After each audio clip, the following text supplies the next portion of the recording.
Today, I'm going to talk about education. I'm going to talk about education because I think it's one of the most important parts of the liberty movement, and I think it's one of the most underemphasized parts of the liberty movement as well. People have said that education right now in America is a problem, and they're right. We spend more per student than any country in the world, and our results are basically nothing. I mean, our results put us near the bottom of the pack.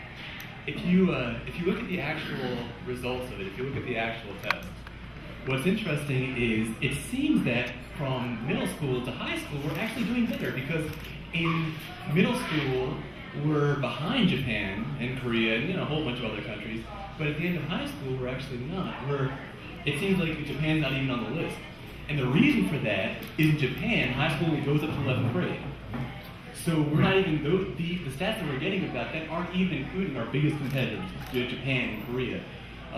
When you look at that, it begins to raise certain questions. Why is this happening? How is this happening? To me, I think one of the big causes of this is we have essentially knocked out the very people who can solve this problem. We basically said that bureaucrats, people who have very limited experience in education, that 5 or 10 of them on a single school board can do what an entire market of tens of thousands of people would do in any other industry.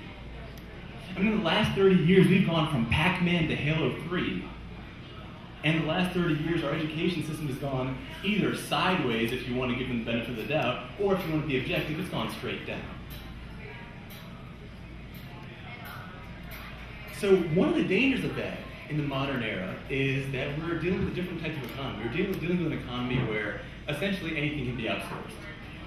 Medicine is being outsourced. Radiology is routinely outsourced to other countries. Computer programming is outsourced. White-collar service jobs are in fact the easiest things to outsource because you don't have to deal with shipping, and you don't have to deal with tariffs, and you certainly don't have to deal with any kind of borders that can apply, because what kind of border is going to stop somebody from using Skype or email with somebody in another country? In fact, I recently saw on the YouTube, an example of surgery being done remotely, which basically means that if you can outsource surgery to another country, you can outsource anything. And what that means for our economy is, we can have our economy drained. And what that means for our national security is, if we don't have the biggest economy, we can't buy the most powerful military. That means that education, as it stands today, is a direct and absolute threat to national security. But it's more than that. It's a lot more than that.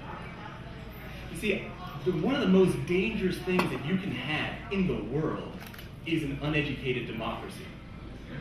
Because in a democracy, the people are the ones who are the ultimate power holders. They're the ones who make the decision. And whether that's a direct democracy or whether that's a representative democracy doesn't really matter.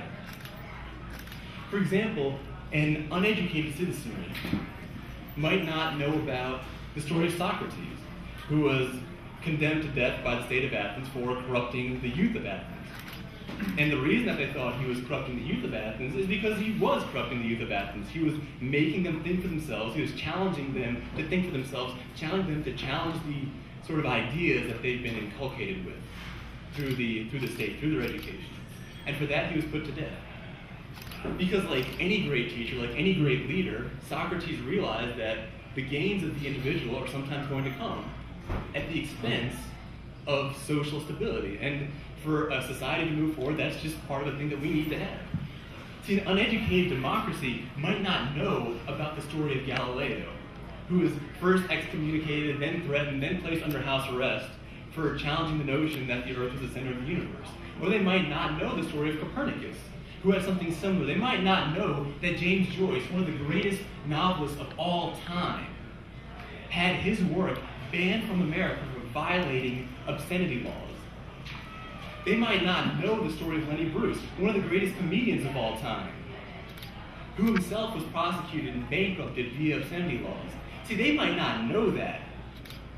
And when they hear a Supreme Court nominee saying that, well, free speech needs to be weighed against social cost, which recently happened with nominee Kagan, they might think it makes sense. They might not have the perspective to really analyze that. They might not understand how significant and how dangerous a statement that is. When it comes to applying education and other things to economic policy, an uneducated citizenry might not understand the ideas of inflation. They might not understand that if you print more money, the value of the money that you hold reduces, it becomes less. They might not see that that's essentially a tax on everybody that happens, unlike other taxes, which do happen, of course, but it happens without a congressional fight. That the Fed responds to nobody. They have no oversight of any kind. They might not know that. They might not understand the significance of that.